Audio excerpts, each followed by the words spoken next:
Welcome to MuggleCast, your weekly ride into the Wizarding World fandom. I'm Andrew. I'm Eric. And I'm Laura.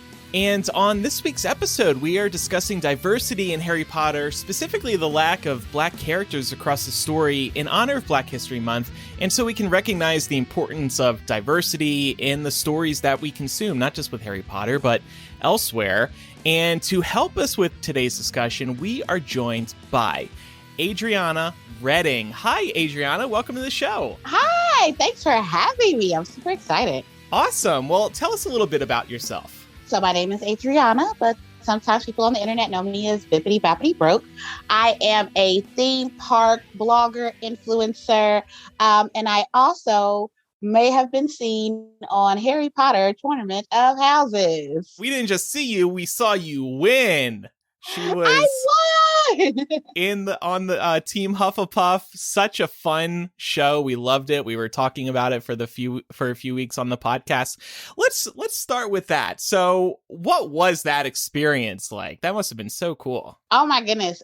From the beginning, I was just super excited. There was a whole audition process and all of those fun things to be on the show, and going through that, it took months.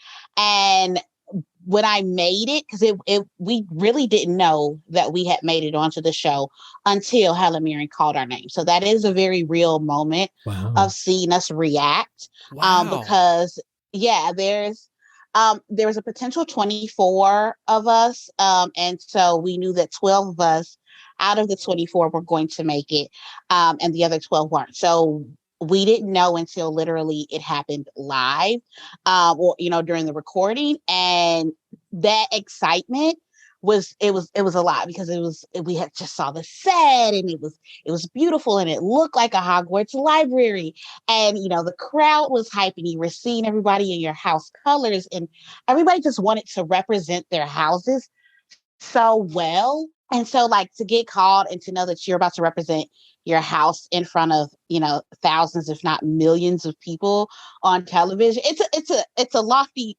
thing to take on, but it was definitely fun. You did Hufflepuff House proud. Thank you so much. Eric is a Hufflepuff. I hope I did my house proud. So here is my little piece. Wow. She got a trophy, a real trophy. That is so cool. So it says on here, it has my name. It says Harry Potter Tournament of Houses, Adriana Redding, Hufflepuff winner 2021. Wow. So I'm very, very, and this is exactly what the giant trophy that they show on TV. This is what it looks like. And then they, did a spell on it and divided it into 3 equal pieces so me, Luke, and David could share. And we all got our own little piece of the trophy. That is amazing. Thank you for sharing all that. I thought of auditioning, but then I was thinking about what if I did, let's say it was extremely unlikely, but let's say I do get to compete on the show. If I failed answering some of the questions, I would be so embarrassed. So that alone stopped me from even thinking of auditioning. So honestly, I've heard so many people say that, especially people who are been a part of the grew up with Harry, been a part of the fandom for 20 years, more than 20 years, because the books came out more than 20 years ago. But that's what the show was celebrating, the 20-year anniversary of Philosopher's Stone. And I think that for me personally, it was pressure because I was the newbie. I was the person, who hadn't grew up with Harry Potter, but I also didn't feel that insane pressure like you felt. Somebody, if I had a podcast that was solely about Harry Potter, I would think everybody, would think that I know every single thing. And so I kind of felt like, oh, well, I don't have that pressure. I have pressure because I have social media and people, I don't want to go on this show and make a fool of myself. But also I was like, I'm just going to go and have fun. So I can totally understand you being like, that would just be too much. No, your position makes a lot of sense being newer. So you mentioned that you were newer. How long ago did you get into Harry Potter? I watched Harry Potter when it first came out 20 years ago. Yes. Mm-hmm. Just like everybody did. A big part of pop culture, but it never really stuck with me. I never read the books. I had only seen really up to movie number 3. So I wasn't like a huge Harry Potter fan, but I love Disney and I love sci-fi and I love the concept of magic in itself. And so I really wanted to get into Harry Potter, and I had kept saying, I'm going to read it. I'm going to read it. I'm going to read it. And I never, but it's a lofty thing to like pick up. It's Absolutely 7 books. It's 8 movies. It's a huge fandom and a huge universe to navigate. And then in 2019, my mom passed away, and I just kind of was in this hole of like, I didn't really believe in the magic anymore. I didn't really like, have a lot of things that I was excited about. And I was like, I just need to throw myself into something and let something consume me. And so I started reading Harry Potter. And I finished all 7 books in about 3 months. And then I started, watching the movies again and really getting into it. And then when quarantine started, some of my friends were like, let's start a Black Harry Potter book club. And I was like, yeah, I'm down. Like, I want to be in a book club. So then that was my second time going through it and reading it. And it was just such a fun experience to like do this with other people during a time where like we didn't know what was going on in the world.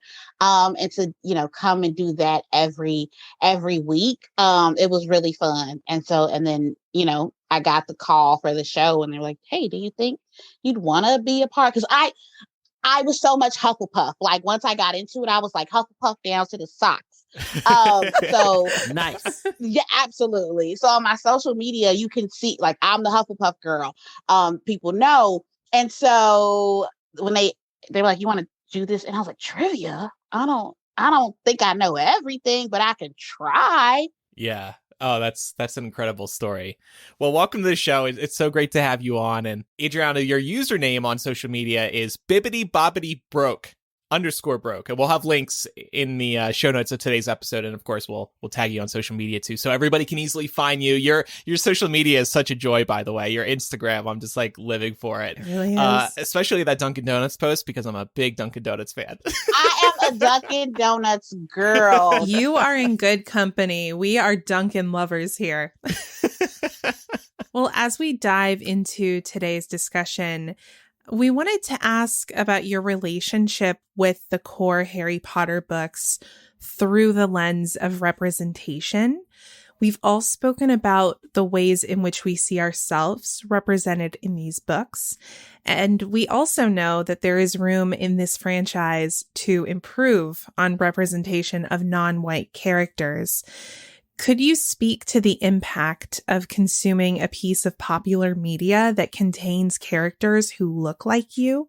Yeah, absolutely. So I think one of the amazing things about being a part of a fandom or being a part of a fandom that is fantasy, you can kind of see yourself in a lot of different characters. And when it's fantasy, you can kind of suspend belief, and I can almost see like a little bit of myself in each character. It's not so much about their individual color, but at the same time it is. So it's like when you first consume it, you can kind of let those things go when you're like, yeah, I just really want to get into the story. But then once you really become a fan, you do really want to see yourself represented within these characters. And that was one of the things that I was very weary about when I first started reading Harry Potter, because I had only really seen, 2.5 movies. And, so originally the first book we get, Lee Jordan is the first person of color we see, in one of the first, very first chapters, first couple of chapters, we were introduced to Lee Jordan. It's very obvious that he's Black. They talk about his dreadlocks and they, talk about how he's friends with Fred and George. And so, okay, I'm like, okay, there's a character.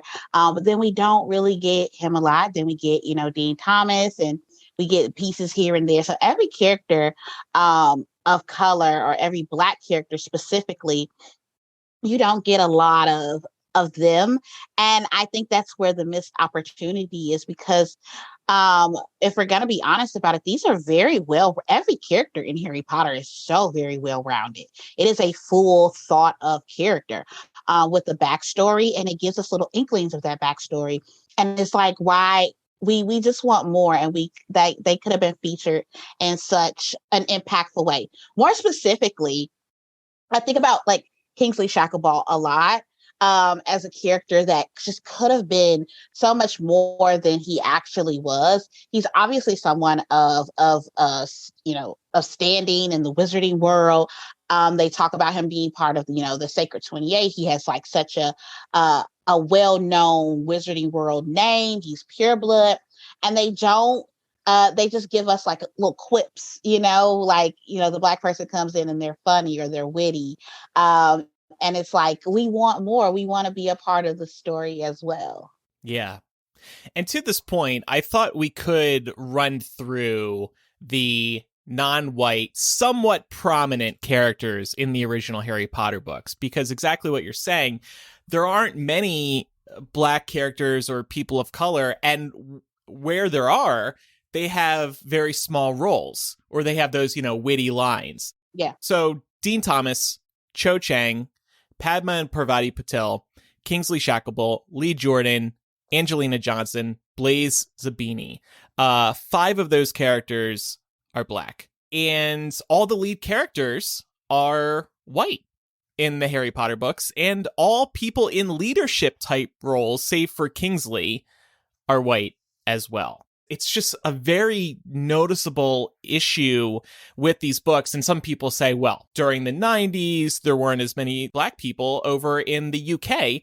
And I actually did look at some census data. In 1991, 7% of the population in England and Wales was non-white. This figure did grow to 14% in 2011. So some people try to make that argument that, because England and the UK weren't Black, the books weren't going to be either.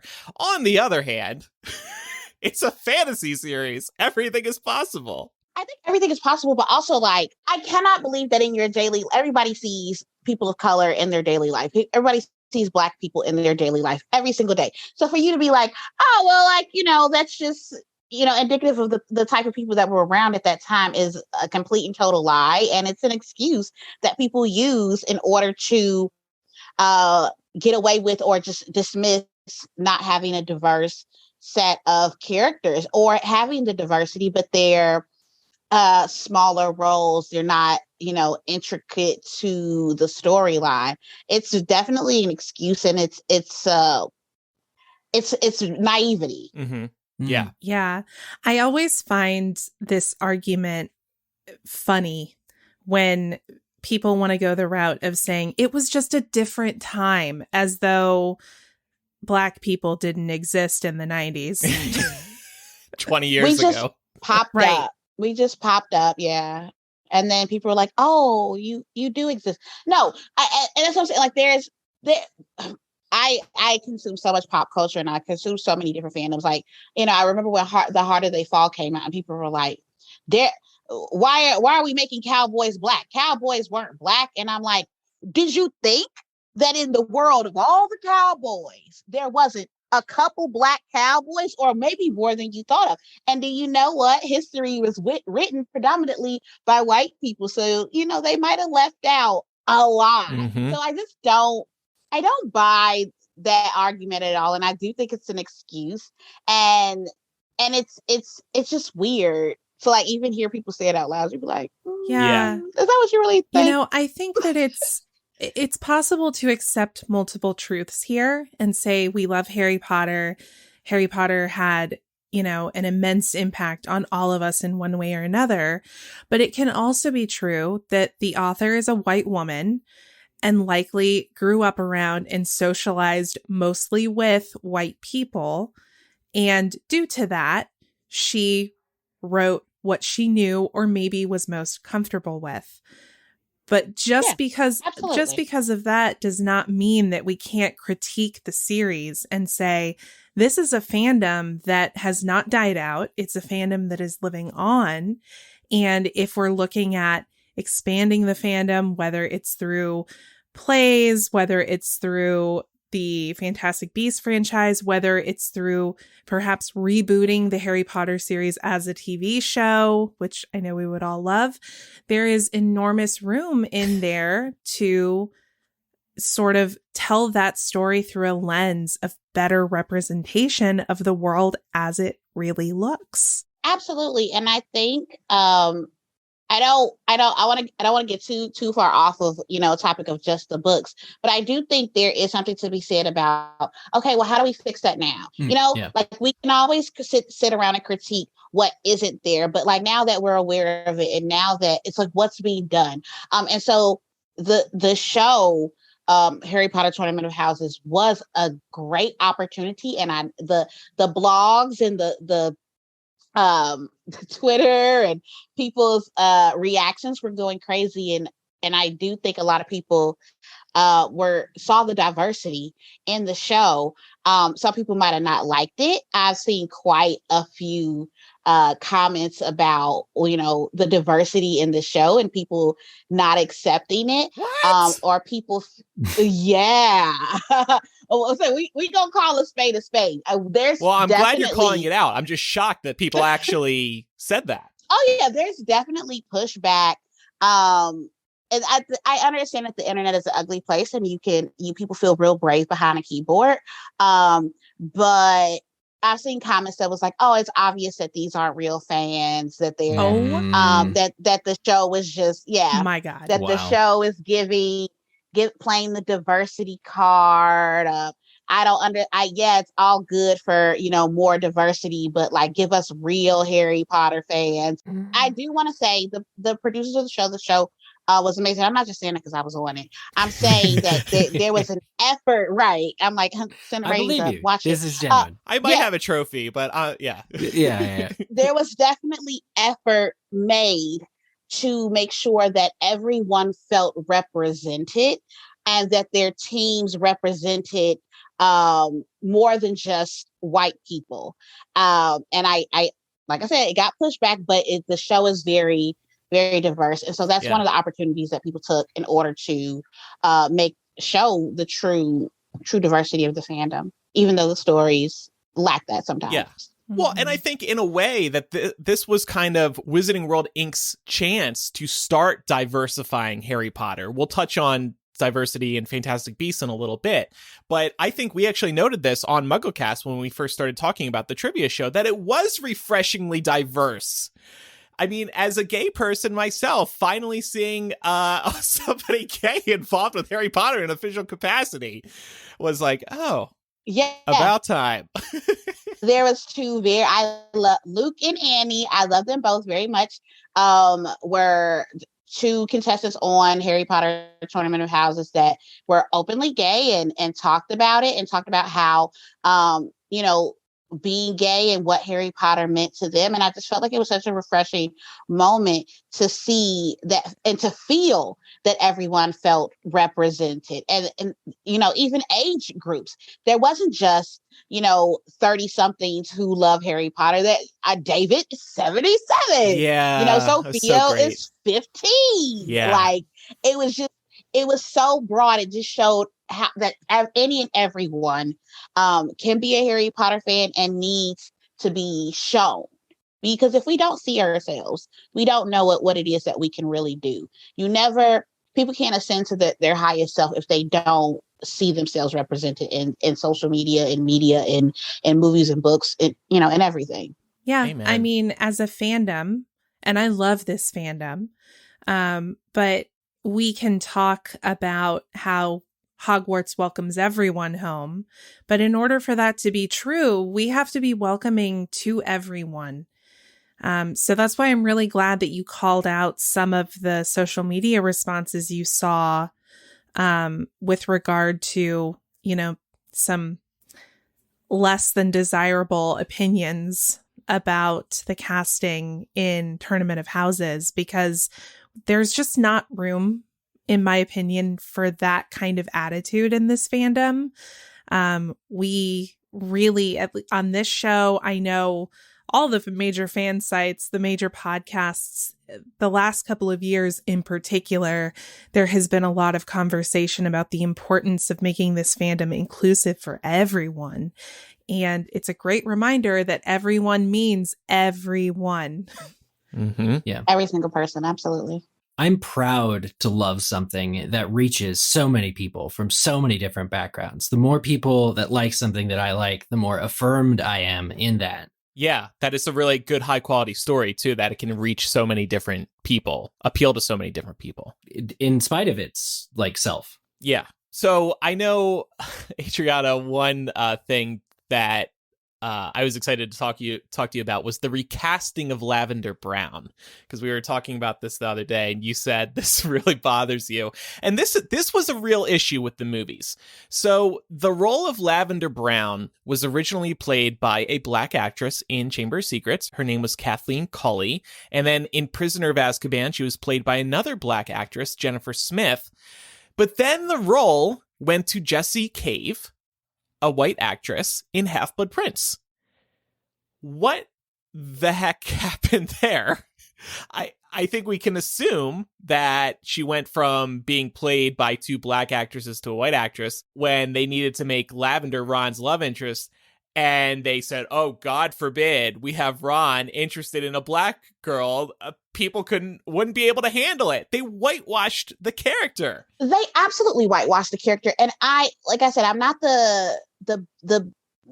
I cannot pull out every tidbit about Harry Potter ever, but I really want to know whether it was, okay, so this character's named Lavender Brown. This is we could take this and make it more diverse. Lavender Brown sounds like a black name. We just gonna call it what it is. And they casted a black actress twice. And I know Harry Potter is very specific about keeping the actors the same. And so whatever happened with the first actor, they still recasted another black actress. And then I don't know whether it was that when they got the text, they were like, oh, okay, this character, the way they described this character, whoops, we made a mistake and this character is black, let's change her to white. Or was it, really, well, we don't know how people are going to react to Ron having a black love interest, so let's just make her white. I want to know really like what the difference was. And also, even if it was the first thing where it was like, okay, ooh, we didn't get to this book yet and we realized that this character is white and we made her black. Why couldn't you just run with it? Yeah, great question. Like, what was wrong with just keeping, because that's the thing in Harry Potter, they keep all of the actors the same unless there is an issue, like, they just can't do it anymore.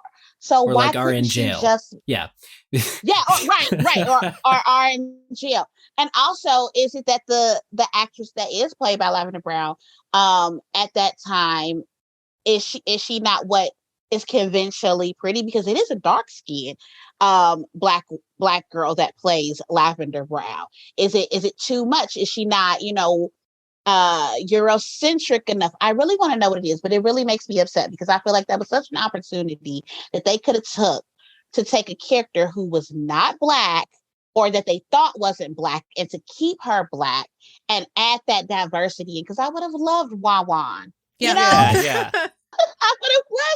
I would have loved hearing that come. Like, that even sounds like something a black girl would say. I didn't know about this until we started preparing for this episode. It really seems damning. Also, consider this is not 1997, 1998 when the first books are coming out. This is 2002, 2003, 2005. We're talking about diversity being an ever, forward moving momentum thing for them to have made that decision when the sixth film was coming out. That is a heck of a lot of even a just different conversation in general in origin than you're talking about with the books. And the Half-Blood Prince movie came out in 2009. So that, there's even less of an excuse. And what's ironic, of course, they make black people existed in 2009. Yeah, right. Adriana has confirmed it. Thank you. We're reporting this to CNN now and all the other news outlets. Associated Press, are you listening?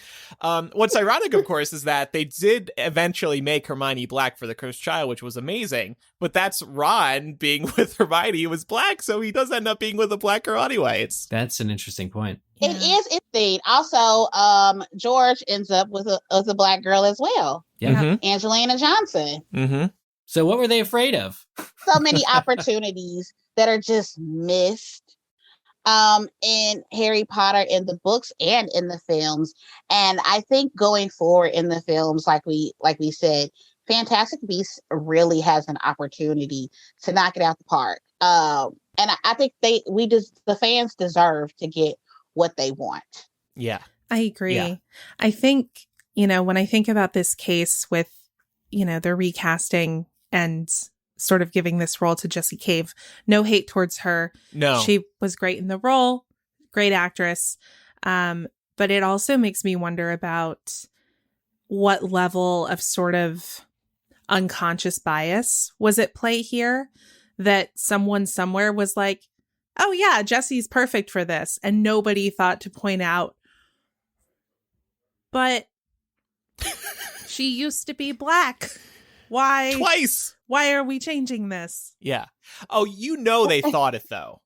I'm not going to pretend that they oops, we forgot she was black in Chamber of Secrets and Prisoner of Azkaban. They knew, and they didn't want to put Ron with a black girl on screen because they were afraid of some sort of backlash or something. And it's extremely unfortunate, but I'm willing to bet that that's what happened.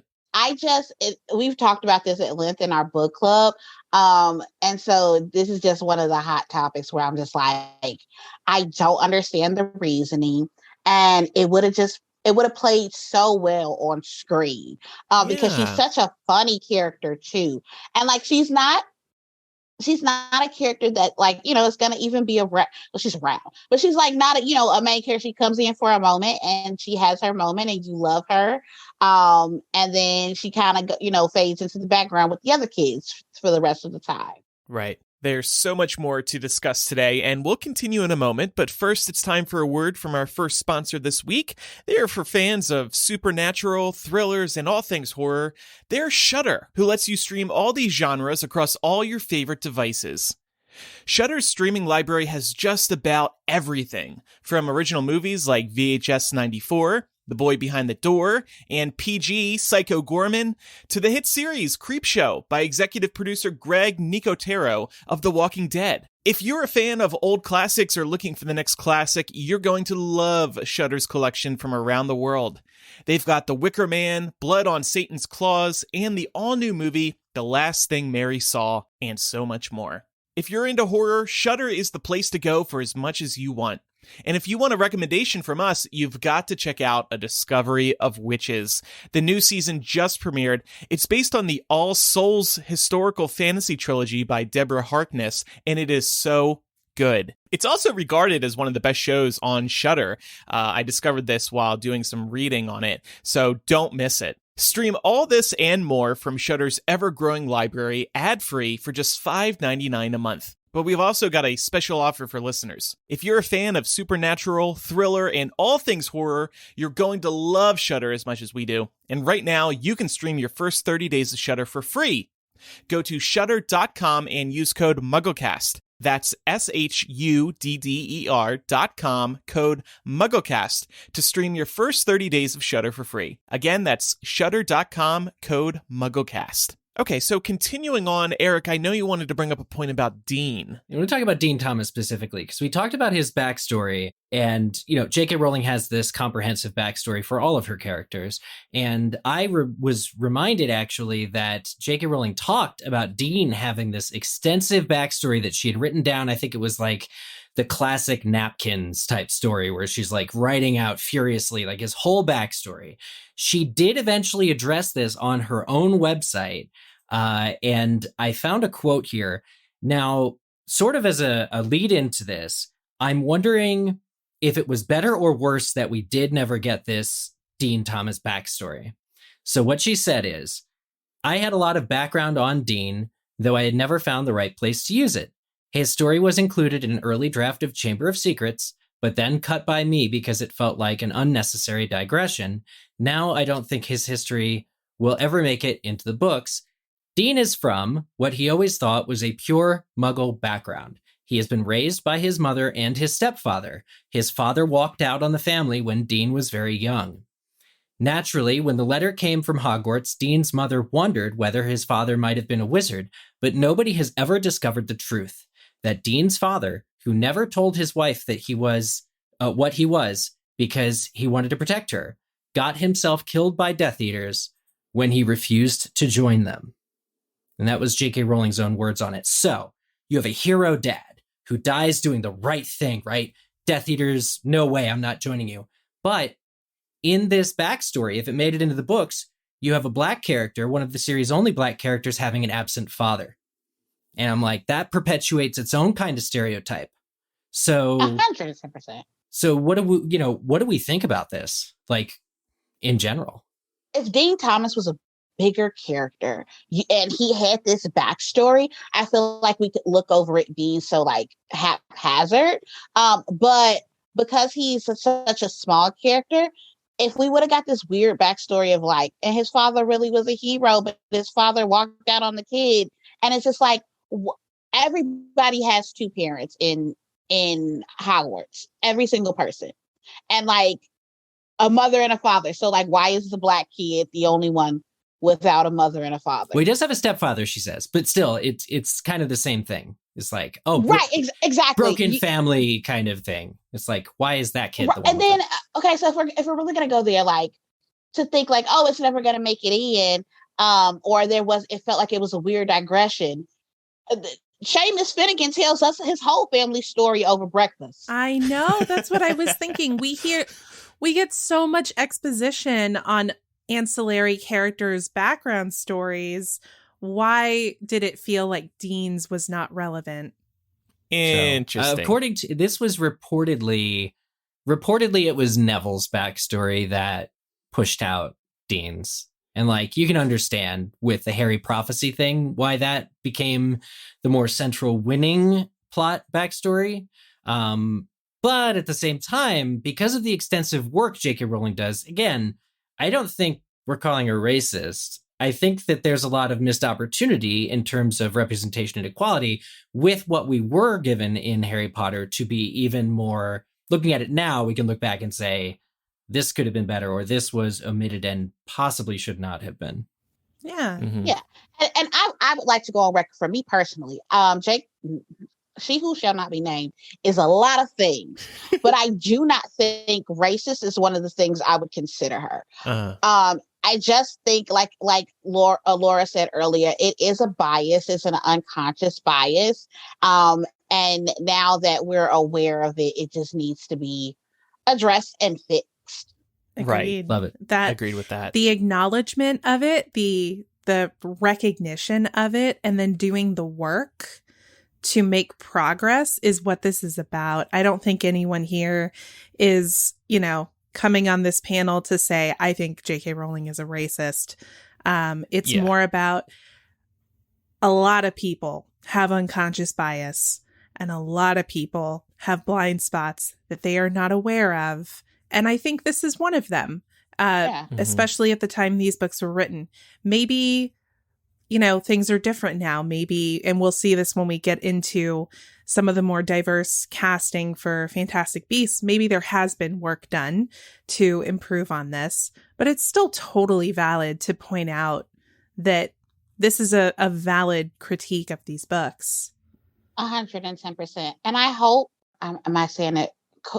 Kuma from, I'm probably saying his name wrong. I'm pretty sure I'm saying it wrong. And Fantastic Beasts. Yusuf Kama? Yeah, there Kama. Ooh, I was like, what's that? Yusuf Kama. I hope that they're going to give us more of his backstory, because even in the preview, they're like someone from a very old wizarding family. I'm like, okay, I know that's him, but so I hope that they give us what we want. Yeah. Or even like Lita, Zoe, played by Zoe Kravitz. Excellent role. I would love to see more there. We also they did Lita dirty. Well, they did. Yeah, they I did. know, and it doesn't seem like she'll be in the third, but I feel like the door may have been left open. I think she may have said she might come back. I don't know. We can see her in Batman next month. I was going to say she was too busy filming Batman, so that's why she's not in the WB third. was like, come to Batman. This franchise is going a lot better than Fantastic Beasts. But while we're on the subject of Fantastic Beasts, just to bring up a look at how maybe they're trying to diversify, Claudia Kim was cast as Nagini. This is a South Korean actress. Unfortunately, there was a lot of backlash around this too, because you're having one of very few people of color playing a character who is cursed and becomes a slave to Voldemort. It's not a good look. It's not a good look, and also it's another instance of a person of color not being a human. which is a constant theme in pop culture. It's like turn us into frogs or blobs or snakes. Right. I can name the recent movies that came out where that same thing just happened that you just mentioned. And it's like, yeah, what are we doing here? Why does this keep happening? Yeah. And nobody's pointing out that it's weird. Like, and it continues to happen over and over and over. Even when Soul came out, we were like, transforming but again. He's a blob. Come on, Pixar. You can do better than that. You're Pixar. Damn. Well, it just makes you wonder who's in the room when these concepts are being conceived. Exactly.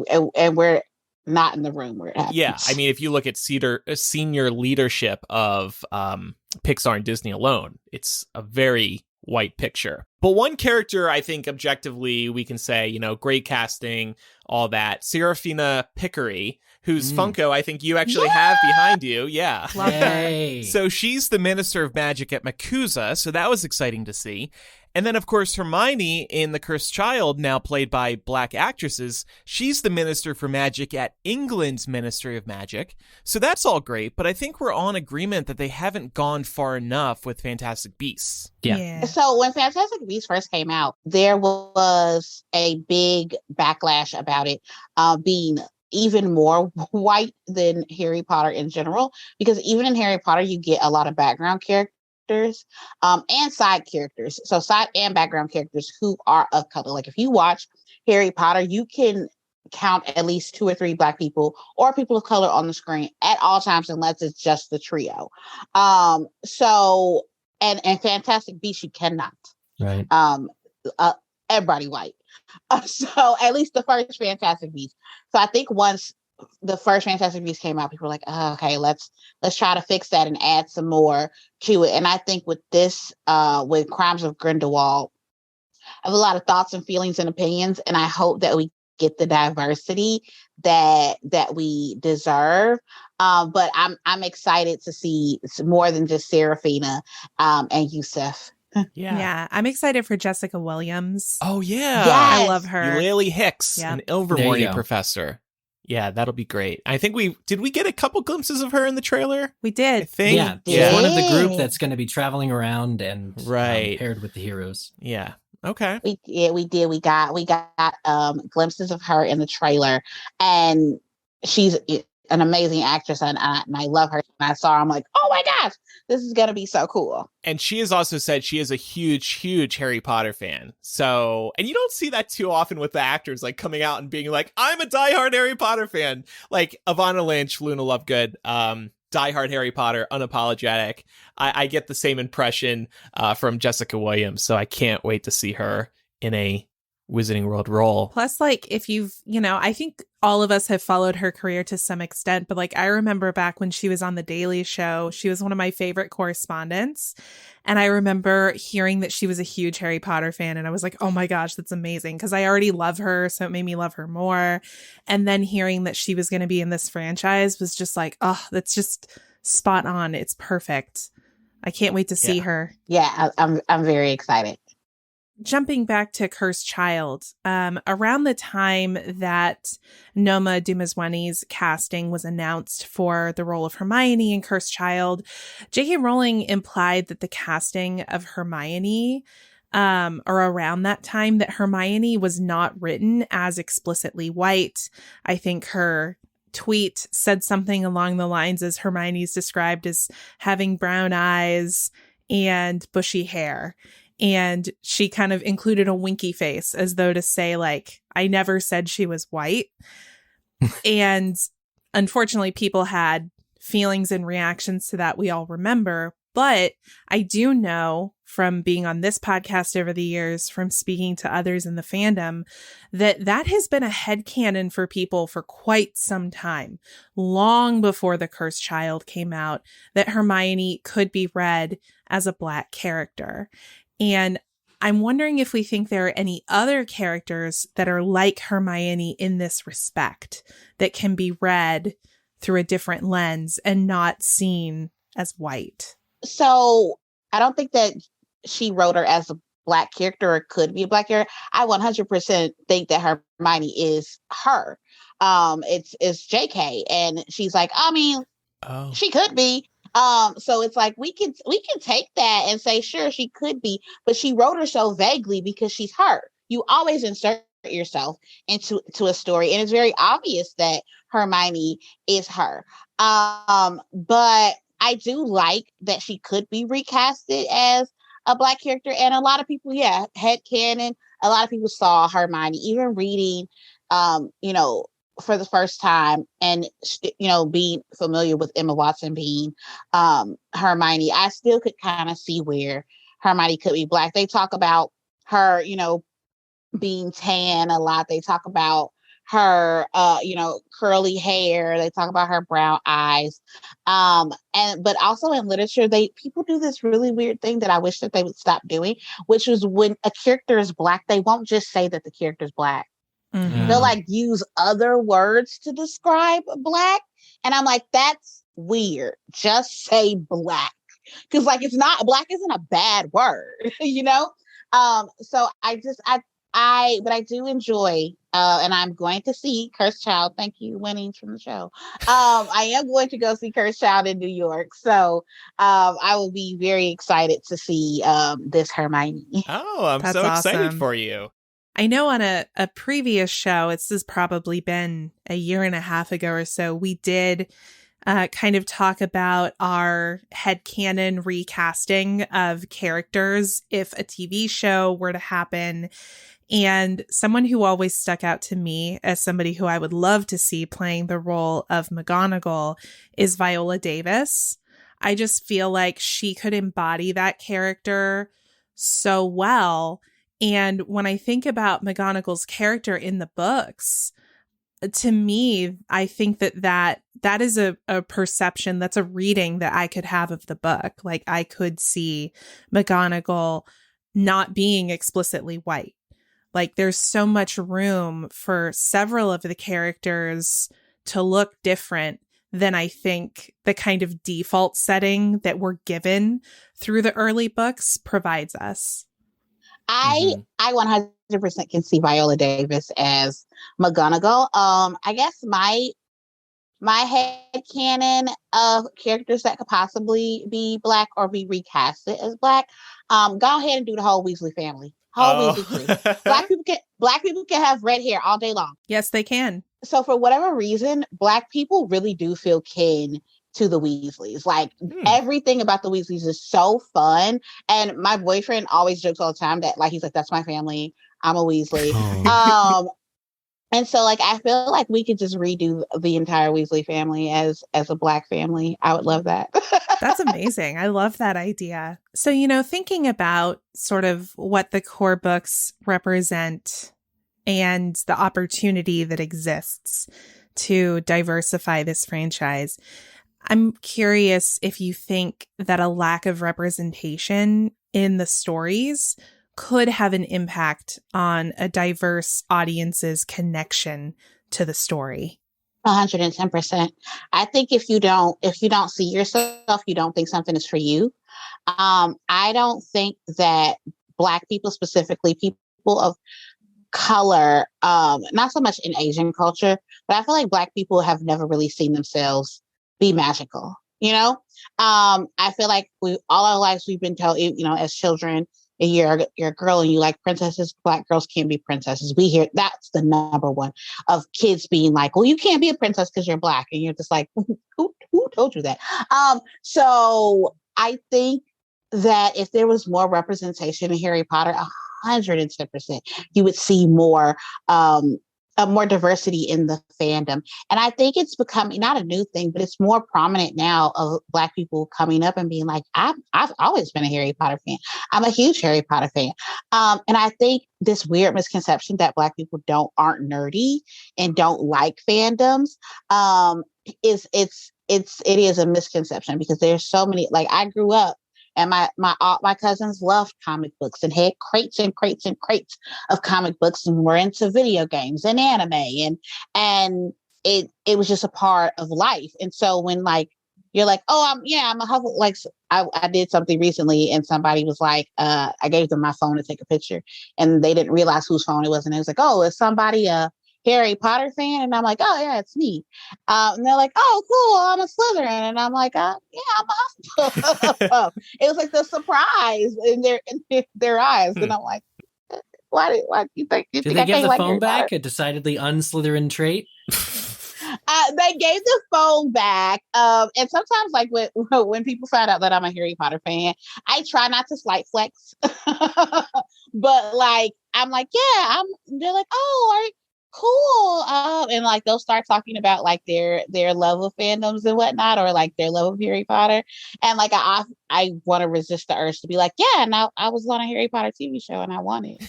You should. Like, you know, because it's like, I'm the real deal. you want me to blow your mind? I can really blow your mind right now. I love Like, that so Wear much. that loud and proud. I do kind of get shy about it sometimes because I don't like ever want to like feel braggy, especially in like the wizarding world. But like when I'm there with my boyfriend, he's very much like, "Oh, did you see the show?" And they're like, "What?" You gotta have a wingman like that. That's fantastic. You should. Yeah.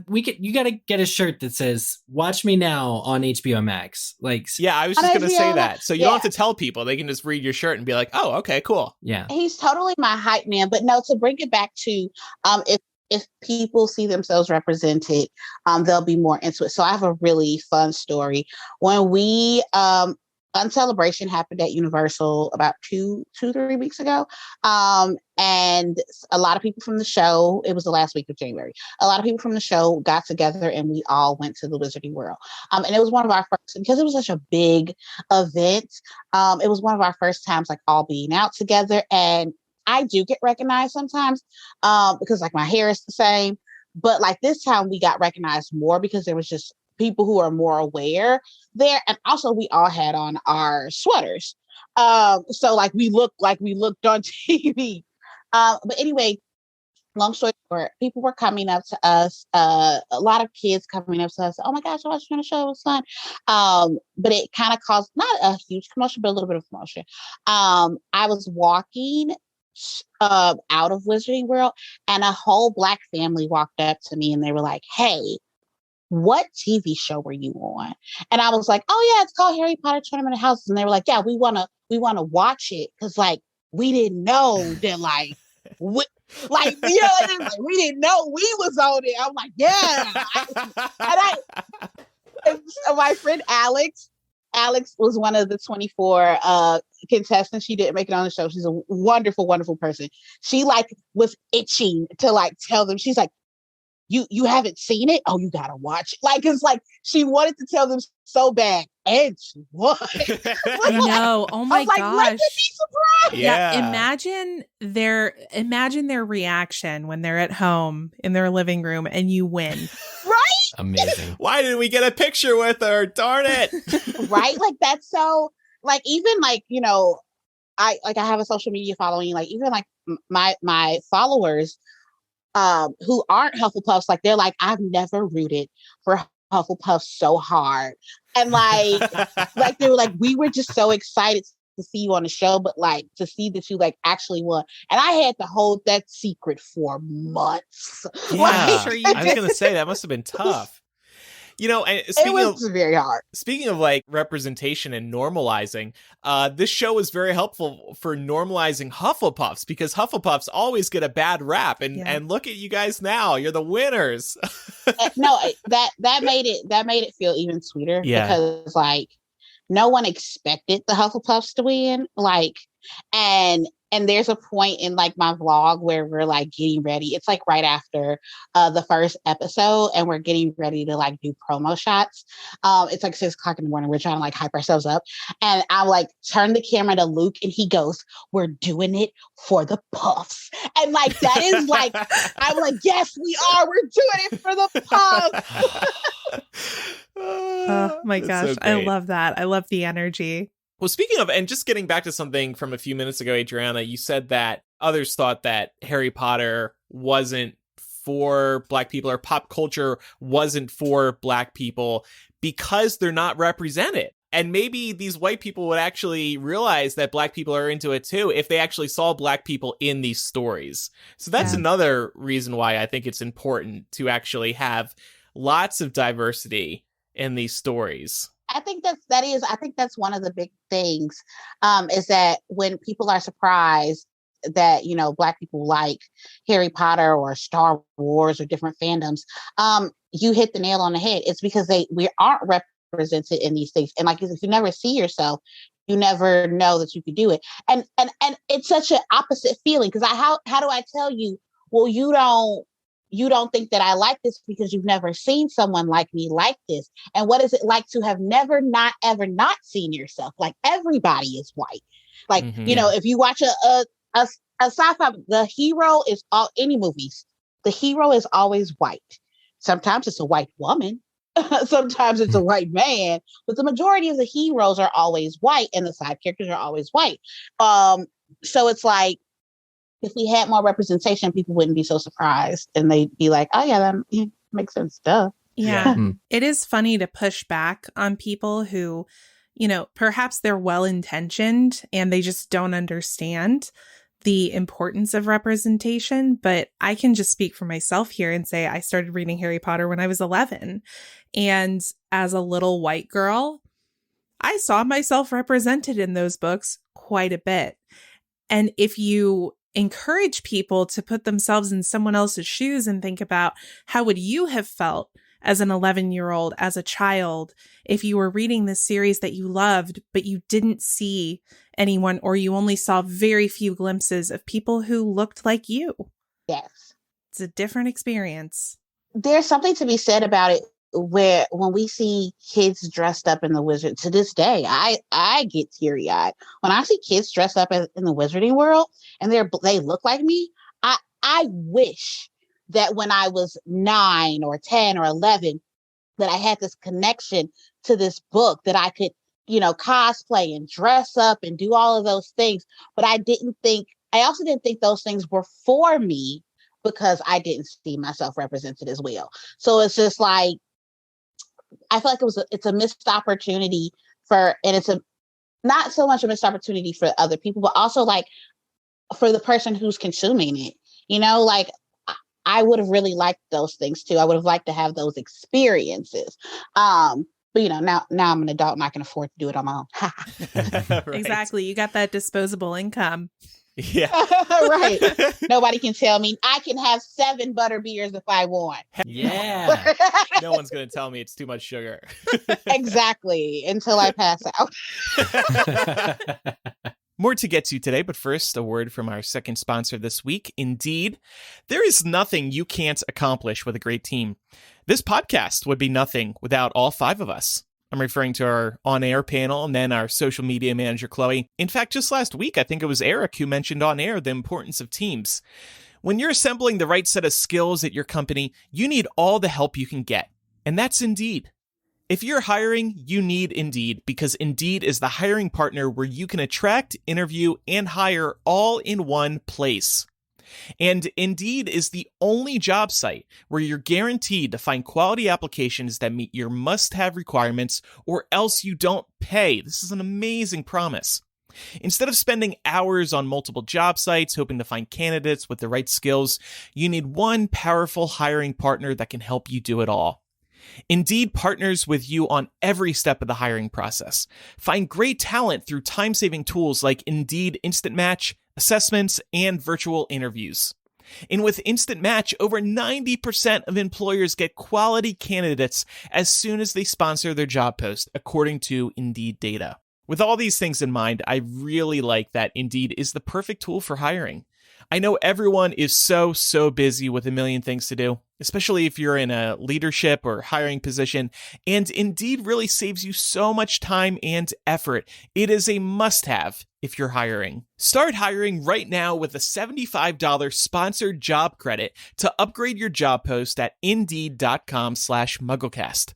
Offer valid through March 31st. Go to Indeed.com/MuggleCast to claim your $75 credit before March 31st. That's Indeed.com/MuggleCast. Terms and conditions apply. If you need to hire, you need Indeed. So, Adriana, turning our attention back to our discussion with you today, I assume one big aspect of being in the Harry Potter fandom for you has been the community you've found here, right? And meeting fellow Black Harry Potter fans? Yeah, absolutely. Like I said, I got into Harry Potter when my mom passed away.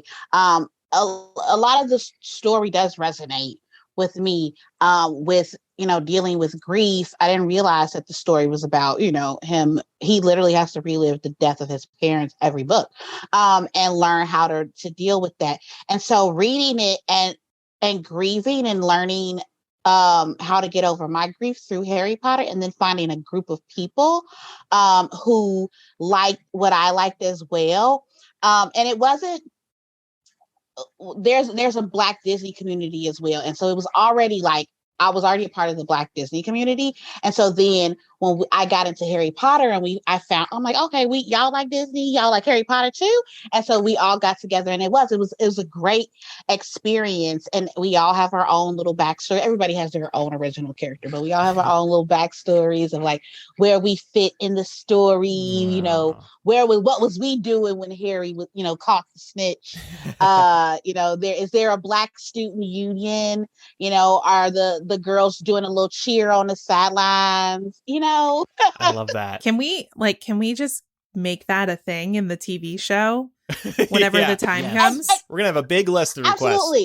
There 100% needs to be a Black student union. Like there's in every college, so it might as well happen at Hogwarts.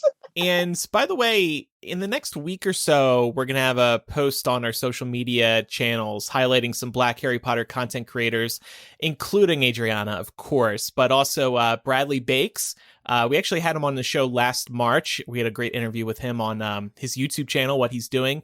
We're also going to be featuring Nikki of It's Darling Nikki, Trey, who is I Am Black Harry, who was on the trivia show as well, Brittany Noel, B_Noel Fitness, Chanel Williams, at Shan Wills, Nikki, who is at Magic Paradis, and Brianna, who is at Stitches and Spells, and then Gerard Oliver, who is Dapper Minister of Magic. So stay tuned to that. Stay tuned for that post coming to our social media channels. But yeah, so to start wrapping this up, we also got a little bit of feedback from our listeners. We reached out asking them, our Black listeners, if they had any feedback here. Danielle said, growing up, I saw myself in Hermione and Angelina Johnson. As a kid, the way they were described physically in the books, I was for sure they were both Black. I was very disappointed to find out Hermione was not Black because I really identified with her. And then in terms of how she'd like to see herself represented in Harry Potter, Danielle said, I would have loved to go further into what it is like to be a Black wizarding family and what that community would be like. It seems like there were very few in England, so I would want to know that experience. Well, stay tuned, Danielle, because if Adriana and the rest of us get our way, we're going to have a whole Black Weasley family, and then we're going to be finding out. 110%. Singa for Hire actually had a critical piece of feedback. Black people in Harry Potter? That's crazy because people almost boycotted Hermione being Black in the Broadway show. But you can't ask a transphobic billionaire in the hills of Scotland to write about something she knows nothing about. You're not wrong. That part. So I do. I think 110% we cannot continue to ask anything more of a person who isn't aware of the world as a whole. But what we can do is move forward, like we've been saying this entire podcast, and demand for more representation, not only for Black characters, we need trans characters, we need gay characters, we need more Asian characters. Everybody needs to see themselves and be a wizard. Like, we're all magical. So why can't we see that on the screen? Aww. That is perfect. That's a great thought. Anything else, Adriana, you want to discuss today? Want to make sure we... No, I mean, I don't have anything to add other than, one, thank you for having me on. This Absolutely. has been an amazing conversation. Yeah. I think conversations like this need to be had more often. And I encourage, everybody who's listening to be more aware of that everyone needs to be represented. If you're part of a community that is always represented, a way you can be a good ally is to demand for representation of other people. And let's just all work together and be in this together, because, if that's what it's, at the end of the day, it's entertainment. And if that's what the masses want, they're going to give it to us. So we just need to be strong in speaking up and asking for these things. As you know, the old adage goes, closed mouths don't get fed. So we need to ask them to give us what we want. And you know what? I think So we right. as a fandom are teed up to ask for more diversity. You know, WB is listening. They're a little desperate right now in a couple ways. I mean, That's Fantastic Beasts hasn't gone too well. So I really think that now, the next few years, is a great time to be speaking up and making sure WB notices, because you really can get the fans rallied right now. What I love very much about the Harry Potter fandom is that we are so strong that we literally excommunicated the creator. Like, you know, when you're just like, no, thank you, we took this from you. Yeah. Like, that's such a strong community. And if we can do that, like, what else can we do? Like, Exactly. And this is my point. We can see it working. We can see what happens when we get together and speak out. So that's why now is the time to be calling for more diversity in these stories. Adriana, where can people find you online?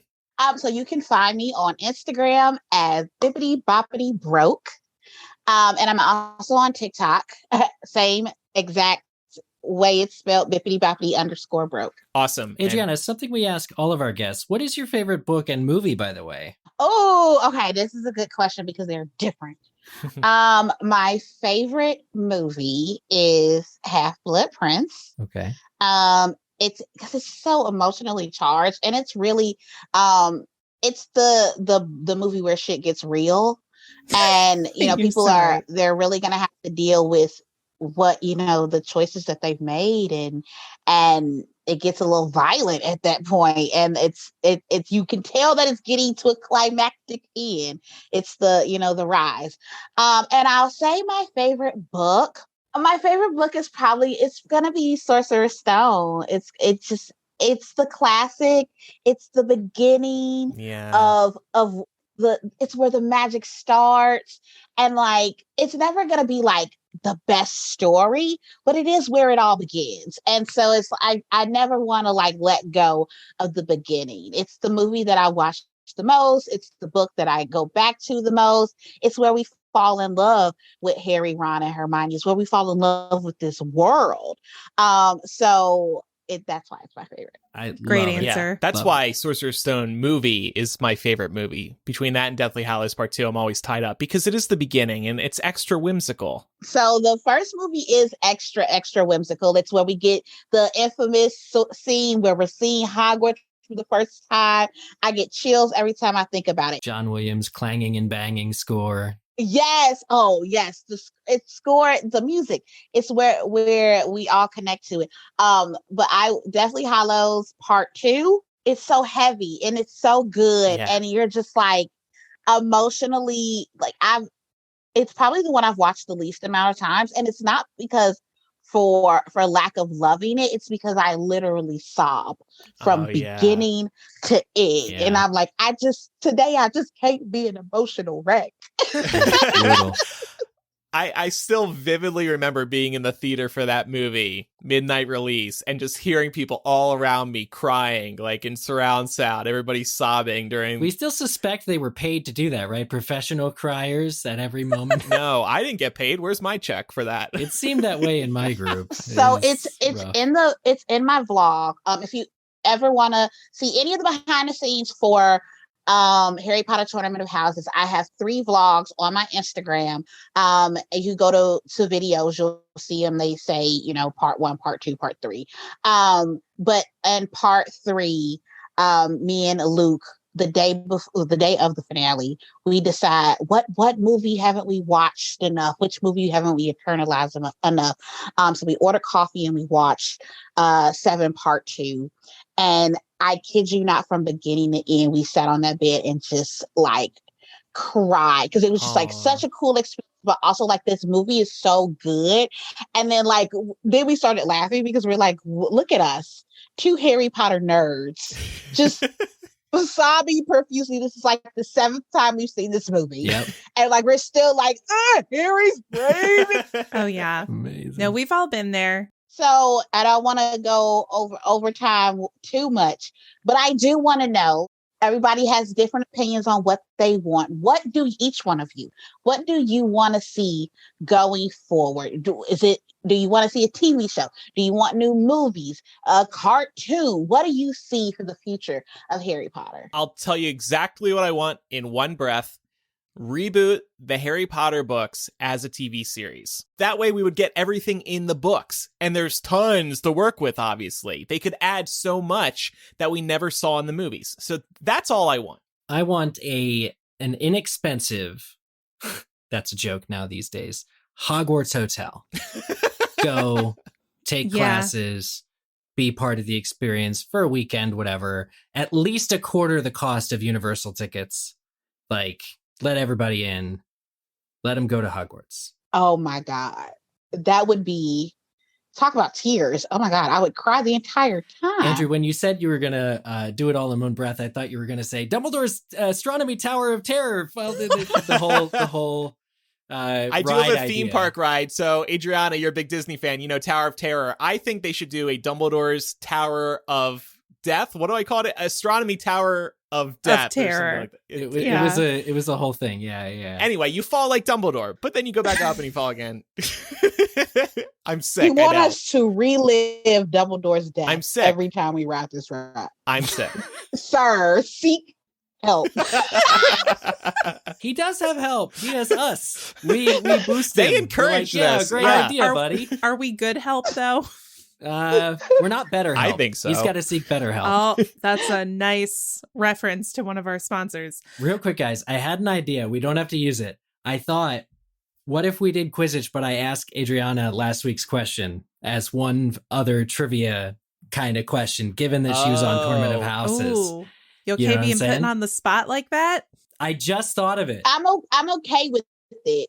I like answering trivia questions. But hold on, Laura didn't get in her idea. Yeah. We can do, when Quizzitch comes, we'll do the whole thing, but I just thought of that. I'm going to sound like a broken record to like all of our listeners and to Andrew and Eric, but I really want, the TV show, obviously, but I think that the survival of this franchise depends on the decision to let other creators into the sandbox and play with the story.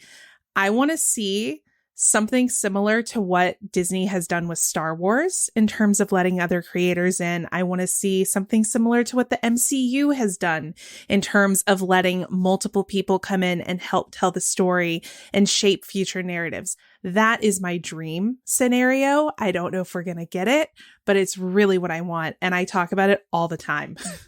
I 110% agree with Laura. I want it to kind of be an MCU situation. I want you to give us some more movies. And I also want us TV series. And I need them all to like coexist and like work within each other, but all be different voices. More specifically, I would like a show that's about what the other kids were doing during the Harry Potter series. And I just think it'd be a comedy almost, but literally those three weird kids that always get in trouble. Yeah, I don't know about them. Like Puffs, an adaptation of, have you seen Puffs, the play? Yes. Yeah. Yes. Like that. I would love that. And it could have cameos of the three main characters, but I don't want the show to be about them. I want the show to fully follow another storyline of some other magical things that was happening and other maybe little, how when you play a game, you got the big boss, but you got a bunch of side missions. Yeah, side quests. I want to see others. Yeah, I want side quests. I love that. Of other thing they over there fighting Voldemort. Meanwhile, we try to do X, Y, and Z. Meanwhile, things are heating up at the Gobstones Club. Yeah, exactly. Or final exams got canceled because of the Chamber of Secrets being open. What were the seventh years supposed to do? They're trying to graduate, and they're There's the one study bug that's really upset about it besides Hermione. And I also think it could be an anthology, where it doesn't follow one story, just a bunch of different stories. I would like that as well. Absolutely. Great idea. Well, hopefully, HBO Max, they need ideas. So I think this would be a great one. Listeners, we'll put Adriana's Instagram and TikTok handles and links in our social media channels and in the show notes. Please do follow her. This has been a great discussion. Thank you so much, Adriana. This has been really, really special. You've been fantastic. And if you have any feedback about today's discussion, you can contact us by writing or sending a voice message to MuggleCast@gmail.com. For voice messages, just record the message using the voice memo app on your phone. You can also use the contact form on MuggleCast.com, or you can leave a voicemail on our phone. The number is 1-920-3-MUGGLE. Okay, now it's time for Quizzitch. Welcome to this special edition of Quizzitch, where first we are going to be asking last week's question to Adriana, who led her team Hufflepuff to victory on Hogwarts Tournament of Houses. Adriana, are you ready for last week's Quizzitch question? I am ready. It's a question from Deathly Hallows. In Deathly Hallows, Hermione suggests 2 spells for Ron to use when it's raining inside Yaxley's office. What are the 2 spells? Finite Incantatem. That is one of them. Ooh, I don't know. You can pass. It's okay. I know one of them is... I'm impressed you got one. What's the other one? Yeah, I wouldn't have known either one of them, so Me you did neither. way better than I would have. I feel like the moment you say it, I'm going to be like, I know it. Yeah.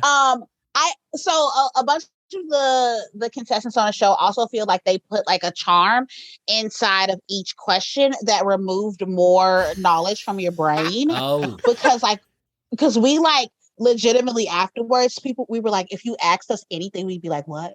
Yeah. Like, Well, I mean, that's a high stress environment too. You got the lights, Yeah. the Oh, cameras, absolutely. Helen Mirren. Like I would totally blank on everything. so here's the paragraph from page 244 of Harry Potter, the Deathly Hallows. Try Finite Incantatem, said Hermione at once. That should stop the rain if it's a hex or a curse. And if it doesn't, something's gone wrong with an atmospheric charm, which will be more difficult to fix. So as an interim measure, try Impervious to protect his belongings. The answer is Finite Incantatem and Impervious. okay, so I got half point. You got You you did. right away. You were like, okay, that's one of them. Nice. Yep. Nice work. People who did submit the correct answer to last week's Quizzitch include Landon, Bort Voldemort, Miss Mel, Potter, The Cactus Returns, Must Be a Weasley 92, A Lost Packet of Drooble's Best Blowing Gum, Me 2010, The Evil Weevil, Ron, Remus John Lupin, and Buff Daddy. Love Buff Daddy. Congratulations to all of those winners. And here is a question for next week. In honor of Black History Month, here's a question about one of Hogwarts' Black characters. How many Quidditch matches does Lee Jordan commentate while Harry is at Hogwarts that Harry himself plays in? How many Quidditch matches does Ooh. Harry play in that Lee Jordan commentates? There's some pretty specific parameters. Adriana, let me ask you something. Whose quiz music is better? The TV shows who you were on or our quiz music? I think you guys' quiz music Yes, take that, Helen Mirren. is very much better. I like your quiz music. Andrew's better. picking a fight he can't win. Wow, that is the nicest thing I think anybody's ever said about the show. Thank you, Adriana. We appreciate that. Yeah, we weren't fishing for that compliment at all. I also have like PTSD attached to the show's quiz music. So. Well, anyway, couple of closing reminders before we say goodbye. Make sure you're following MuggleCast for free in your favorite podcast app so you never miss an episode, and leave us a review if they allow you to. Also, don't forget to follow us on social media. Our username is MuggleCast on Instagram, Facebook, Twitter, and TikTok. And keep an eye on those social media channels this week because, once again, we will include links and buttons to Adriana's Instagram and TikTok. Thank you, everybody, for listening. This has been so fun, so insightful. I'm Andrew. I'm Eric. I'm Maura. And I'm Adriana. Bye, everyone. Bye, y'all.